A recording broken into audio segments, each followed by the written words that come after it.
बे समाव बर' लाइमोनफोरनि मोनसे बाख्नायजाथाव हाबाफारि जेनेसिस स्पर्ट्स मुंनि मोनसे बेसरकारि लाइमोन गौथुमनि हानजाया क'क्राझार साइ स्टेडियामाव जानाय दुरान्ड कापनि जोलुर गेलेनायाव बाख्नायजाथाव बिबान लानानै हाबा मावदों। माखासे गेलेनायखौ मोजां मोनग्रा गोसो गुदुं लाइमोनफोरजों जथाय दानानै लाजानाय बे जेनेसिस स्पर्ट्स गौथुमनि सोद्रोमाफ्रा क'क्राझारनि साइ स्टेडियामाव जानाय दुरान्ड कापनि खेलायाव बायखोन्दा मुवा दाखोर दाला, प्लास्टिक, दै बथल आरिफोरखौ गावसोरनो गोसो जानानै फोसाबदों। बिथांमोननि सासे सोद्रोमाया मिथिहोदोंदि जेनेसिस स्पर्ट्सआ गेलेनायखौ मोजां मोनग्रा लाइमोनफोरजों दाजानाय मोनसे गौथुमजों थांनाय 5 आगस्तनिफ्रायनो दुरान्ड कापनि नायगिरिफोरनि गेलारि आरो भिआइपि गेलारिनि दाखोर दालाफोरखौ फोसाबनाय हाबाफारिखौ जों मावदों आरो इयुनावबो जायखिजाया गेलेनायनि हाबाफारियानो जाया मानो जों बेबायदि मावलांबाय थागोन होननानै खौरांनि गेजेरजों फोरमायदों। जोङो जेनेसिस स्पर्ट्सनिफ्राय नैबे दुरान्ड कापआवहाय मोनसे भलेन्टारि सार्भिस होनाय जादों। बेनो जाबाय जोङो ड्राइ वेस्ट जेसेबां ड्राइ वेस्ट दं हमना लादो भिआइपि गेलारि एबा अडियेन्स गेलारि बेनिखौ जों बोखांजोबदों। जोङो बेखौ जेनेसिस स्पर्ट्सआ मोनसे इभेन्ट अर्गानाइजार स्पर्ट्स अर्गानाइजेसन।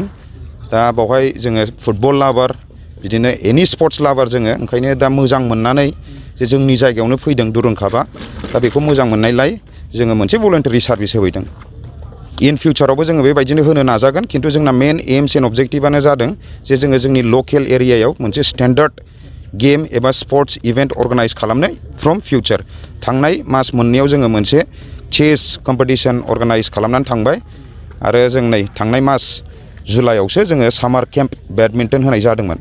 दा नैबे मासाव जोङो दुरान्ड कापआव होबाय। नेक्स्ट इभेन्टआ जोङो सानदों बेबायदिनो मोनसे जिमनि थाखाय मोनसे कम्पिटिसन लानो होननानै सानदों। दा बेबायदिनो मान्थलि मोनसे इभेन्ट जाबाय थागोन आरो बेजों लोगोसे जोङो प्रफेसनेल कचिं एबा पार्सनेल ट्रेनिं होनाय जों बेखौ हाबाफारिखौ लानो नागिरदों। नोंथांमोना बेयाव जाजेननायनिफ्रायनो स्टार्टिंनिफ्रायनो जेब्लानिफ्राय कमिटि ड्राफ्ट खालामदों बे टाइमनिफ्रायनो दं। जोंबो साब कमिटि हिसाबै जोंबो बावहाय मावदों आरोखि। जोंना बावहाय स्टाफथ' जोङो बेखौ बुंला, गासिबो सोरबा स्टुडेन्ट एबा सोरबा जबावबो एनगेज जानाय दं एबा सेल्फ एनगेजड एमप्लयड जानायबो दं। गावसोरनो गोसो मोजां मोननानै जेनेबा आं जुगाजुग खालामनायाव गावसोरनो आंजों कन्टेक्ट लालायनानै जोङो भलेन्टारि मावनो होननानै आगान सुरबोनाय जादों। बेवहाय जायफोरा जोंखौ दा बर्थमान जोंहा फेसबुक पेज दं आरो बेजों लोगोसे इन्सटाग्राम पेज दं।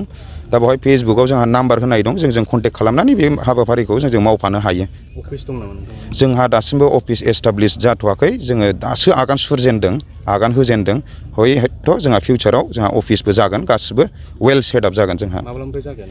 जोङो हमनानै लादो बेखौ मास मोननै सिगां जोङो चेस कम्पिटिसननिफ्रायनो मोनसे ग्रुप दानानै जोङो होग्रोदोंमोन। बेनिफ्राय जोङो सानदों जों इयुथफ्रा ओरैनो थास्लायस्लाय जोङो बेबायदियाव मोनसे एनगेज खालामनानै जोंनि इयुथखौनो आरो इनभल्भ खालामनो हायोबा बेयो जोंनि थाखाय आरो बयनिबो थाखाय मोजां जागोन होननानै बेखौनो सानो जोङो।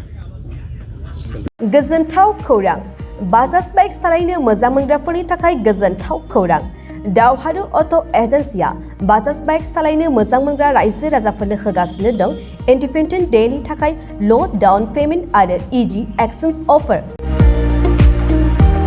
1 आगस्तनिफ्राय 15 आगस्तसिम होगासिनो दं क'क्राझार दावहारु अट' एजेन्सिया आरो क'क्राझार जिल्लानि सिङाव थानाय कारायगाव, दतमा आरो बडगावआवबो 3 आगस्टआव फेस्टिभ आउटलेट गोदानै बेखेवनो थांगासिनो दावहारु अट' एजेन्सि। बे गोदानै बेखेवनाय ब्रान्च श'रुमआवबो ल' डाउन पेमेन्ट आरो इजि एक्सचेन्ज अफार लानो हागोन।